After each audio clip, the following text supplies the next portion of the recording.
Hey, the freshmen, they kind of I know Tate and Jackson had big games, but the freshmen today, you were really way up in margin with them on the floor. I know Williams didn't score much, but he did a lot of other good things. What do you think of those three freshmen, how they led you guys today? I thought Jalen Williams was, I kind of on the radio, Bob just mentioned Devo. Devo, great offensively, great defensively. Jalen Williams, phenomenal on the glass. Phenomenal. 4 offensive rebounds, 9 total rebounds for us. In 19 minutes, he took a charge. Turnovers are a little high, but we'll continue to work with him, and plus 29 when he's on the floor. So I thought Jalen was awesome. And then, Moses today was great as well. 9 of 15 from the field. He makes all his foul shots, 5 for 5, 25 points. The 3 of them tonight were fantastic. How good was it to see Moses bounce back from really his one rough game of the year? Well, when you think about it, we had an early shoot around. A lot of times on early games, we don't shoot. That drill's over because I thought we were not ready against Missouri. I thought we were too lackadaisical to start the game. So we got up this morning, we shot. And when I walked in, Moses had already done his full routine, his shooting routine, before I got in there. And I got in there 20 minutes before practice today. So I think he was focused, ready to play. Again, on a Saturday morning, to get in there as early as he did and get his routine. And I think he was laser focused today. How early did you guys go? I think we started about 10:15 today, Bob. Okay, and then we saw KK on crutches, a boot. So assuming maybe he had some surgery. Yeah, he is not as of now. I said they got the MRI yesterday after I talked to you guys, and we'll just wait for the doctors to make it formal what's going to be the next step, and at that point Mike will put something out. Okay, I got a couple more, but I'll give it back to Mike. Thanks. Curtis. Hey, Coach. Jalen Tate had 6 turnovers the other night against Tennessee, and he turns around today and has 10 assists and just 1 turnover. Can you talk about the bounce back for him and what you saw? I thought he was great. Even like Tennessee, like they swarm you and they send long defenders at you, and they make it difficult on the guy who's trying to initiate and run offense. Today he was great. 15 and 10 is, those numbers are hard to get in a 40-minute college game. And he spearheaded our offensive attack, and I thought he was great. He also, we had 2 guys that we really focused on not letting beat us from the field, and that was Wheeler and Justin Kier, number 5, and he holds Kier to 1 of 5, who's one of the best offensive off guards thus far in the SEC. So his defense was awesome. Touch. Coach, there in the first half, y'all finally kind of started pulling away, but then Georgia answered and Kamara had a big dunk. You called a timeout. What was your message during that timeout, and did you like how your team responded after that? Yeah, it was an intense-filled timeout, I guess, just because I was unhappy with our transition defense. The one thing we talked to our team about the last 48 hours is you cannot jog. If you jog, you come out against Georgia. You have to sprint on offense and you have to sprint on defense. And so any subs tonight, a lot of them were just made on guys not running the floor hard enough, which sounds really simple, but sometimes it's hard to get a full team to execute that. Dudley. Hey, Coach, what's been the biggest turnaround for Vance Jackson here in these last few games?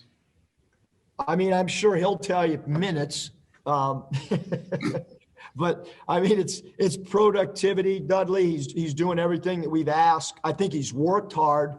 When a player doesn't get the minutes or the role that they want, you go one or two ways. You either pout and dig yourself a bigger hole to get out of, or you fight through it. You listen to the coaches and you listen to the film study and you buy in. And I think he's done that. And then obviously, he's gotten, let's all these guys are getting, there's 30 minutes off the table when Justin Smith's not playing. And we knew like I knew when Justin was out that we were going to go through an adjustment period. Hopefully it was those 2 games and now we figure out who we are moving forward. I don't know if that's the case. I'll probably tell you after we play LSU and Bama if we figured it out. But that's at least how I felt from a rotation standpoint tonight. I felt much more comfortable, with our rotation. Scotty. Hey, Coach, on top of the 10 assists, it looked like Jalen was pretty selective with his shot attempts and played with good pace offensively. Did you see that? I lost you, Scotty. Which player? Jalen Tate, just really good shot selection, I thought, and played with pretty good pace offensively. Yeah, I thought Jalen was great. I mean, he didn't force any shots. He got to the rim. He did a great job. Jalen Tate did basket cutting, drawing free throws, taking care of the ball. I thought he was really, really good for us. Randy.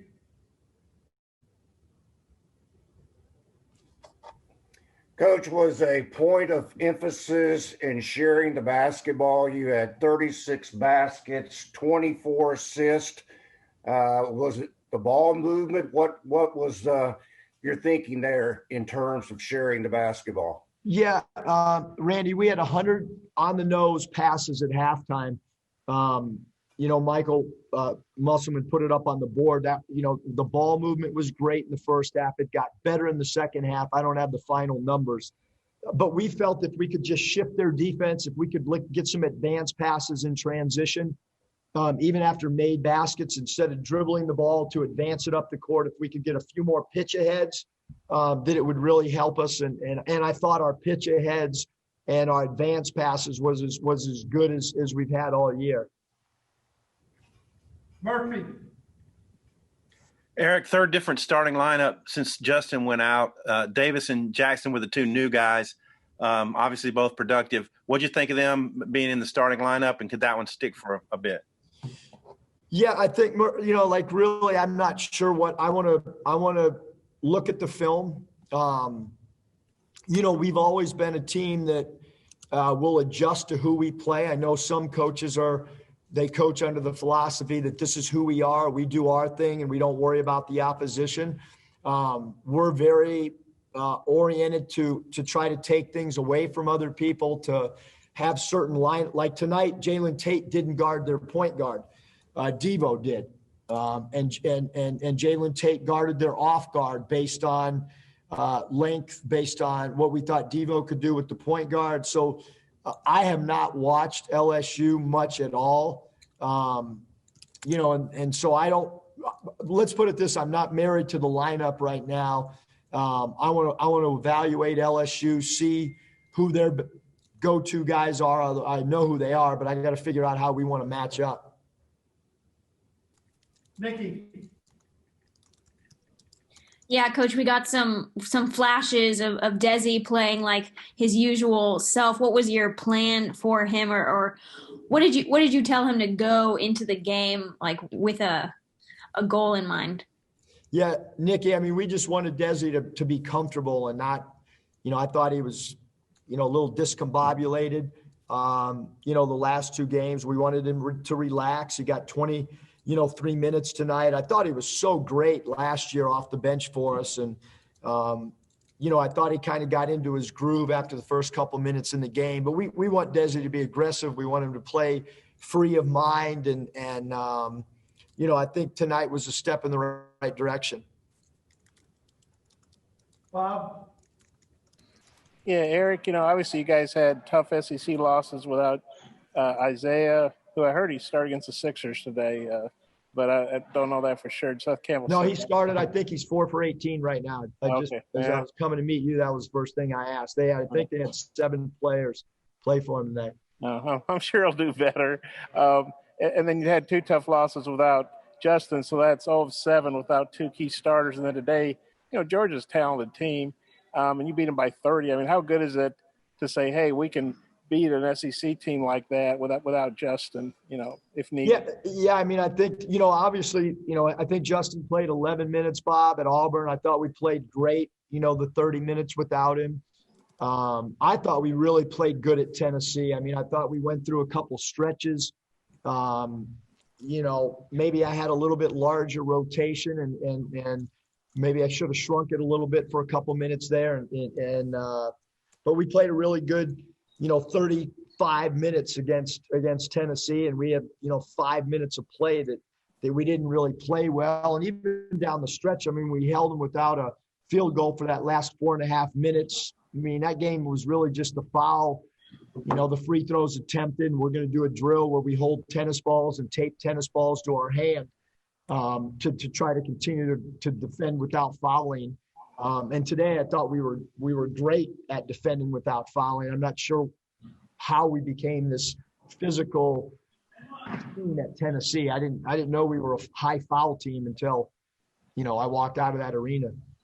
But I guess how good does it feel to really pound an SEC team without a key player when you had tough losses last year and tough losses this year, and today you just hammered them, I'm going to have a great night tonight with my wife and my daughter, and I'm happy.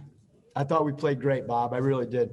I think the players are feeling good in the locker room. I think that was a great confidence boost for our guys after 2 tough games because, again, we stunk against Missouri, and we still kind of hung around. I mean, it wasn't what we wanted, but I think our guys, are feeling good about the way they played today.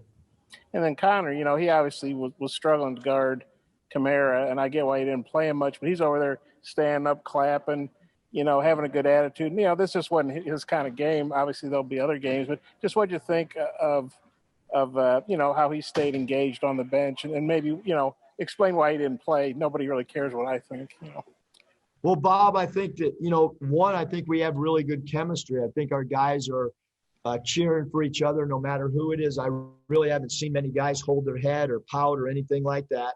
And I thought from a matchup standpoint, Kamara stepped out, made 2 threes to start the game. That's 6 points on 2 shots. And then to start the second half, he got it on the wing and drove around Connor. And we just thought those 8 points happened so quick that we had to have different matchup.